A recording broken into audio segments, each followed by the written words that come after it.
தனுஷ் டைரக்ஷன்ல தனுஷ், அருண் விஜய், நித்யா மேனன் இவங்கெல்லாம் லீட நடிக்கிற படம் தான் இட்லி கடை. இந்த படத்தோட ஷூட்டிங்கை இப்போ பெண்டிங்கில் வச்சிருக்காங்களாம். இந்த படத்தை ஆல்ரெடி ஏப்ரல் 10ஆம் தேதி தியேட்டர்ஸில் ரிலீஸ் பண்ணுறோம்னு சொல்லியிருந்தாங்க.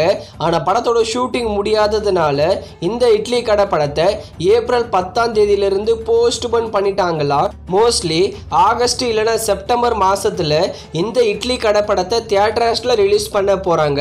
அதனால ஏப்ரல் 10ஆம் தேதி குட் பேட் அக்லி படம் சோலோவா ரிலீஸ் ஆக போகுது.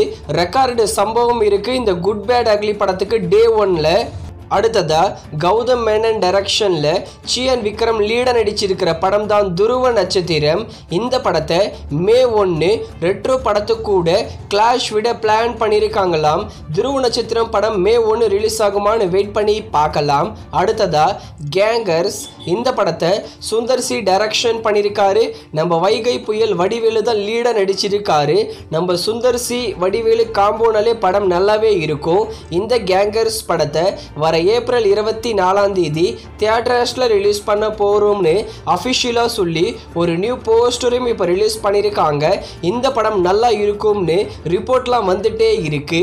அடுத்ததா டிராகன், அஸ்வத் மாரிமுத்து டைரக்ஷனில் பிரதீப் ரங்கநாதன் லீட நடிச்சிருக்கிற படம்.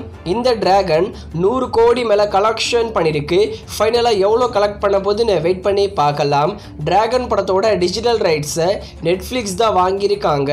வர மார்ச் 21ஆம் தேதி டிராகன் படத்தை நெட்ஃப்ளிக்ஸில் தமிழ், தெலுங்கு, மலையாளம், கன்னடா, ஹிந்தின்னு இருக்கிற எல்லா லாங்குவேஜ்லையும் ஸ்ட்ரீமிங் பண்ண போகிறாங்க. இந்த படம் இப்போதைக்கு தியேட்டர்ஸில் சக்ஸஸ்ஃபுல்லாக ரன் ஆகிட்டு இருக்கு.